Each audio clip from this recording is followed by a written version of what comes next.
Hi friends, welcome to my YouTube channel. ಇವತ್ತು ನೋಡಿ ನಾನು ಕರ್ಜಿಕಾಯಿ ಮಾಡೋದು ತೋರಿಸ್ತೀನಿ. ಕೊಬ್ಬರಿ ಒಂದು ಬಟ್ಲು ತೊಗೊಂಡಿದ್ದೀನಿ. ಹುರುಗಡ್ಲೆ ಪೌಡ್ರ್ ತೊಗೋಬೇಕೀಗ. ಹುರುಗಡ್ಲೆ ಪೌಡ್ರ್ ಕೂಡ ಅದೇ ಬಟ್ಲಿಂದ ಒಂದು ಬಟ್ಲು ತೊಗೊಂಡಿದ್ದೀನಿ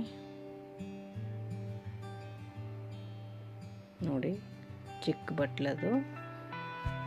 ಆಮೇಲೆ ಅದೇ ಬಟ್ಲಿಂದ ಒಂದು ಬೆಲ್ಲ ತುರಿದಿಟ್ಟಿದ್ದೀನಿ.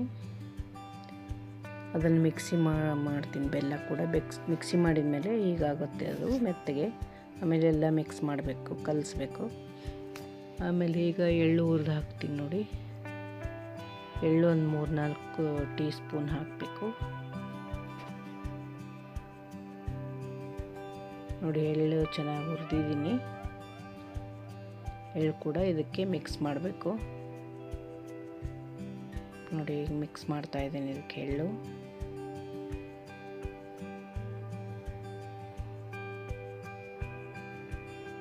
ನಂತರ ಎಲ್ಲನೂ ಚೆನ್ನಾಗಿ ಕಲಿಸ್ಕೋಬೇಕು. ಈಗ ಬೆಲ್ಲ ಮಿಕ್ಸಿ ಮಾಡಿಟ್ಟಿರ್ತೀವಲ್ಲ, ಅದು ಕೂಡ ಅದರಲ್ಲಿ ಹಾಕಿ ಕಲಿಸ್ಬೇಕು ನೋಡಿ. ಬೆಲ್ಲ ಕೂಡ ಹಾಕಿ ಕಲಿಸ್ತಾ ಇದ್ದೀನಿ. ಅದು ಆರ್ಗ್ಯಾನಿಕ್ ಬೆಲ್ಲ ಆಗಿರೋದ್ರಿಂದ ಸ್ವಲ್ಪ ಮೆತ್ತಗೆ ಆಗಿದೆ. ಇದು ಗೋಡಂಬಿ ಮತ್ತು ಒಣ ದ್ರಾಕ್ಷಿ ಮಿಕ್ಸಿ ಮಾಡಿದ್ದೀನಿ. ಒಂದು 15 ಗೋಡಂಬಿ, 15 ದ್ರಾಕ್ಷಿ, ಅದನ್ನೊಂದು ಕಡೆ ಇಟ್ಕೊಂಡಿದ್ದೀನಿ ಮಿಕ್ಸಿ ಮಾಡಿ ನೋಡಿ. ಎಲ್ಲ ಕಲ್ತ ಮೇಲೆ ಹೇಗಾಗಿದೆ, ತುಂಬ ಚೆನ್ನಾಗಾಗಿರುತ್ತೆ. ಸ್ವಲ್ಪ ಸಕ್ಕರೆ ಹಾಕಿ ಅದಕ್ಕೆ ಏಲಕ್ಕಿ ಹಾಕಿ ಮಿಕ್ಸಿ ಮಾಡಿ ಹಾಕ್ತೀನಿ. ಸಕ್ಕರೆ ಹಾಕಿದರೆ ಬೇಗ ಚೆನ್ನಾಗಿ ಮಿಕ್ಸ್ ಆಗಿ ಸಣ್ಣಗಾಗುತ್ತಂತ ನೋಡಿ. ಈಗ ಏಲಕ್ಕಿ ಮಿಕ್ಸಿ ಮಾಡಿದ್ದೀನಿ ಸಕ್ಕರೆ ಜೊತೆಗೆ, ಚೆನ್ನಾಗಿದೆ. ಈ ಗೋಡಂಬಿ ಒಣ ದ್ರಾಕ್ಷಿ ಮಿಕ್ಸಿ ಮಾಡ್ಕೊಂಡಿರ್ತೀವಲ್ಲ, ಅದು ಕೂಡ ಹಾಕ್ಕೋಬೇಕು.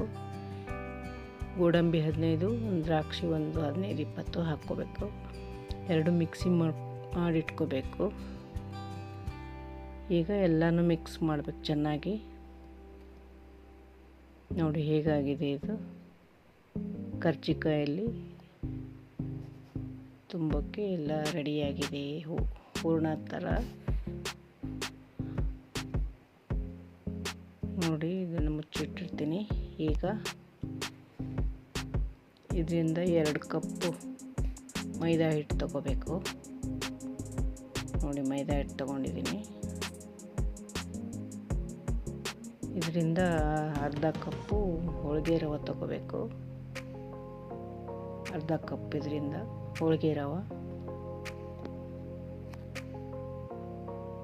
ಒಂದು ಸ್ವಲ್ಪ ಆಯಿಲ್ ಹಾಕಿ ಮಿಕ್ಸ್ ಮಾಡಬೇಕು.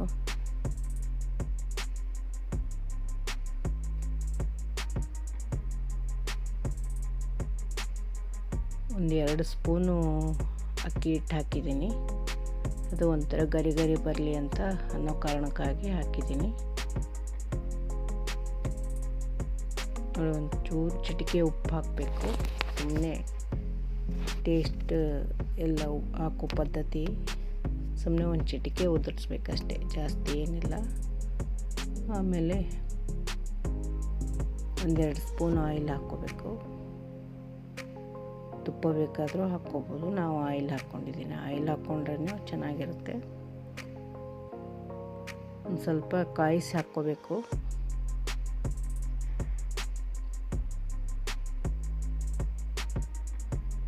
ನೋಡಿ, ಚೆನ್ನಾಗಿ ಕಲಿಸ್ತಾ ಇದ್ದೀನಿ. ಈ ಪೂರಿ ಹಿಟ್ಟಿನ ಅದಕ್ಕಿಂತ ಸ್ವಲ್ಪ ಗಟ್ಟಿಯಾದರೂ ಪರವಾಗಿಲ್ಲ, ನಾದ್ಕೊಂಡು ಇಟ್ಕೋಬೇಕು. ಪೂರಿ ಹಿಟ್ಟಿನಕ್ಕಿಂತ ಸ್ವಲ್ಪ ಗಟ್ಟಿಯಾಗಿ ನಾದಬೇಕು. ಸ್ವಲ್ಪ ಅಂದರೆ ಕರ್ಜಿಕಾಯಿ ಚೆನ್ನಾಗಿ ಬರುತ್ತೆ ನೋಡಿ. ಈಗ ನಾದಿಟ್ಟಿದ್ದೀನಿ. ಇದು ಒಂದು 10 ನಿಮಿಷ ನೆಂದರೆ ಕೂಡ ಸಾಕು ನೋಡಿ. ಮುಚ್ಚಿಟ್ಟಿದ್ದೀನಿ ಒಂದು 10 ನಿಮಿಷ ನೆನೆಯೋಕ್ಕೆ.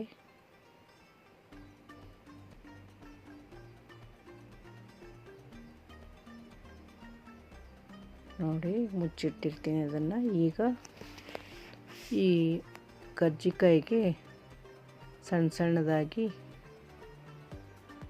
ಉಂಡೆಗಳನ್ನಾಗಿ ಮಾಡಿಕೊಂಡು ಲಟ್ಟಿಸ್ತೀನಿ. ಪೂರಿ ಹಿಟ್ಟಿನ ಥರ ಪೂರಿ ಥರ ಲಟ್ಟಿಸ್ಬಾರ್ದು, ಇದಕ್ಕೆ ಉದ್ದಕ್ಕೆ ಲಟ್ಟಿಸ್ಬೇಕು ಕರ್ಜಿಕಾಯಿಗೆ. ಈಗ ಲಟ್ಟಿಸೋದನ್ನು ತೋರಿಸ್ತೀನಿ ನೋಡಿ ನಿಮಗೆ.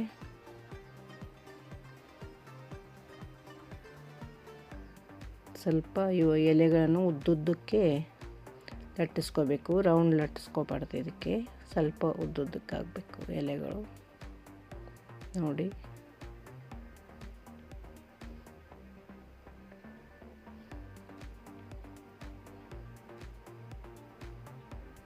ತುಂಬ ಟೇಸ್ಟಿಯಾಗಿದೆ ಇರುತ್ತೆ ಕರ್ಜಿಕಾಯಿ ಇದು. ನಾನು ಸ್ವಲ್ಪ ಬೆಲ್ಲ ಕಡಿಮೆನೇ ಹಾಕಿದ್ದೀನಿ, ಬೇಕಾದರೆ ನೀವು ಇನ್ನೂ ಒಂದು ಸ್ವಲ್ಪ ಹಾಕ್ಕೋಬೋದು, ಇನ್ನೂ ಒಂದು ಅರ್ಧ ಬಟ್ಲು. ಸ್ವೀಟ್ ಜಾಸ್ತಿ ಬೇಡ ಅಂತ ಅಷ್ಟೇ ಹಾಕಿದ್ದೀನಿ.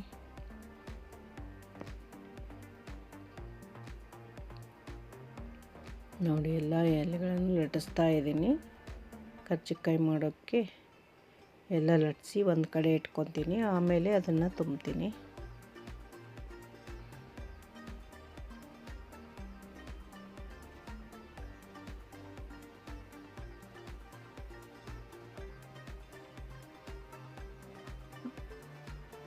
ನೋಡಿ ಎಲ್ಲ ಲಟ್ಸ್ಕೊತಾ ಇದ್ದೀನಿ. ಈಗೆಲ್ಲ ಲಟ್ಸಿಟ್ಟಿದ್ದೀನಿ ಎಲೆಗಳನ್ನು. ನೋಡಿ ತುಂಬೋದನ್ನು ಹೇಗಂತ ನಿಮಗೆ ತೋರಿಸ್ತಾ ಇದ್ದೀನಿ. ನೋಡಿ ಈಗ ಒಂದು ಕೈಯಲ್ಲಿ ನಾವು ಲಟ್ಸ್ಕೊಂಡಿರ್ತೀವಲ್ಲ ಎಲೆ, ಪೂರಿ ಥರ. ಪೂರಿ ಅಂದರೆ ರೌಂಡ್ ರೊಟ್ಟಿ, ಇದು ಉದ್ದಕ್ಕೆ ಲಟ್ಸಿರ್ತೀವಿ. ಇದಕ್ಕೆ ಮಧ್ಯೆ ಎಲ್ಲ ರೆಡಿ ಮಾಡಿರ್ತೀವಲ್ಲ ಸ್ಟಫಿಂಗ್ ತುಂಬಬೇಕು. ಸ್ಟಫಿಂಗ್ ಮಾಡಿ ನೋಡಿ ಸುತ್ತಲೂ ಸ್ವಲ್ಪ ಒಂದು ಬಟ್ಲಲ್ಲಿ ನೀರು ಮತ್ತು ಒಂದು ಸ್ವಲ್ಪ ಮೈದಾ ಹಿಟ್ಟು ಹಾಕ್ಕೊಂಡಿರಬೇಕು. ಒಂದು ಸ್ವಲ್ಪ ನೀರು, ಒಂದು ಮೈದಾ ಹಿಟ್ಟು ಸ್ವಲ್ಪ, ಅದನ್ನು ಹೀಗೆ ಫೋಲ್ಡ್ ಮಾಡಿ ಚೆನ್ನಾಗಿ ಪ್ರೆಸ್ ಮಾಡಬೇಕು. ಇಲ್ಲಾಂದರೆ ಚೆನ್ನಾಗಿ ಪ್ರೆಸ್ ಮಾಡಲಿಲ್ಲ ಅಂದರೆ ಒಡೆಯೋ ಚಾನ್ಸಸ್ ಇರುತ್ತೆ.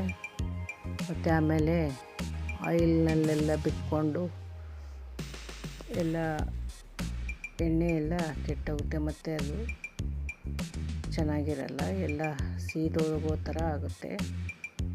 ಅದಕ್ಕೆ ಈಗ ಚೆನ್ನಾಗಿ ಗಟ್ಟಿಯಾಗಿ ಪ್ರೆಸ್ ಮಾಡಬೇಕು ಅದಕ್ಕೆ ಸುತ್ತಲೂ. ನೋಡಿ ನಾನು ಹೇಗೆ ಮಾಡ್ತಾಯಿದ್ದೀನಿ, ಇದೇ ಥರ ಮಾಡಿ.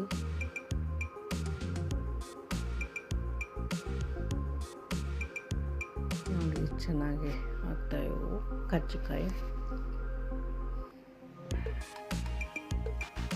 ಮಕ್ಕಳು ಕೂಡ ಓಡಾಡಿಕೊಂಡು ತಿಂತಾರೆ, ತುಂಬ ಟೇಸ್ಟಿಯಾಗಿರ್ತವೆ. ಮಾಡಿ ನೋಡಿ ನೀವು ಕೂಡ ಒಂದು ಸಲ.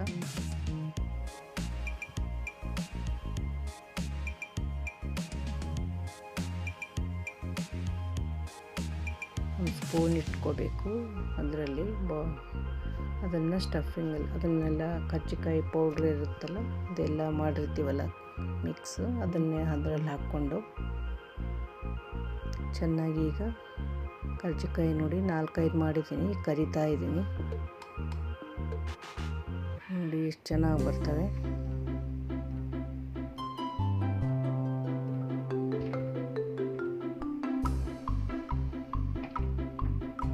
ಕರ್ಜಿಕಾಯಿ ಕೂಡ ಗರಿಯಾಗಿರ್ತವೆ.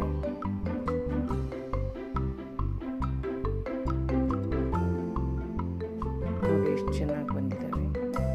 ಇನ್ನೂ ಸ್ವಲ್ಪ ಬೇಕಾದರೆ ಕೆಂಪಾಗಿ ಕರಿಬೋದು.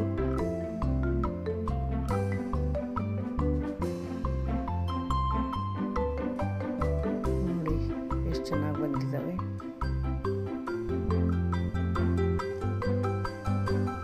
ಹಾಗೆ ಒಂದು 5-6 ಮಾಡಿಟ್ಕೊಂಡು ಕರಿತಾ ಇರಬೇಕು.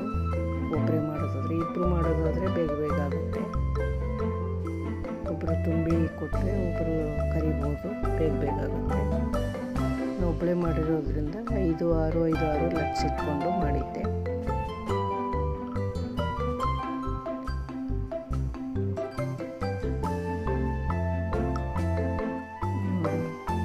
ಚೆನ್ನಾಗಿ ಬಂದಿದ್ದಾವೆ ಎಲ್ಲ.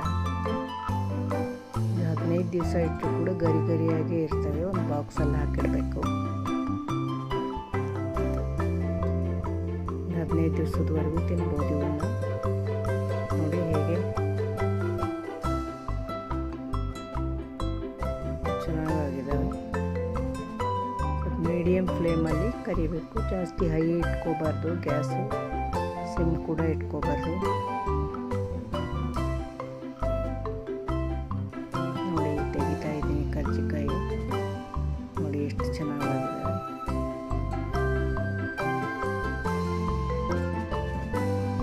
ಎಷ್ಟು ಚೆನ್ನಾಗಿ ಗರಿ ಗರಿಯಾಗಿವೆ ನೋಡಿ. ನೋಡಿದ್ರೇ ಗೊತ್ತಾಗುತ್ತೆ ಎಷ್ಟು ಗರಿ ಗರಿ ಅನ್ನಿಸ್ತಾ ಇರುತ್ತೆ.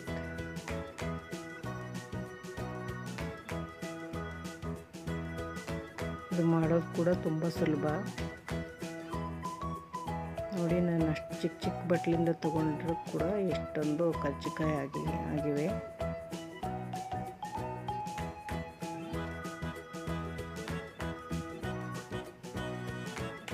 ಸ್ವೀಟ್ ಕೂಡ ಮೀಡಿಯಮ್ ಆಗಿ ಹಾಕಿದ್ದೀನಿ, ಜಾಸ್ತಿ ಸ್ವೀಟ್ ಹಾಕಿಲ್ಲ ನಾನು. ಬೇಕಂದರೆ ಒಂದು ಅರ್ಧ ಬಟ್ಲು ಜಾಸ್ತಿ ಹಾಕ್ಕೊಳ್ಳೋರು ಹಾಕ್ಕೋಬೋದು, ಇನ್ನೂ ಚೆನ್ನಾಗಿ ಸ್ವೀಟ್ ತಿನ್ನೋರು.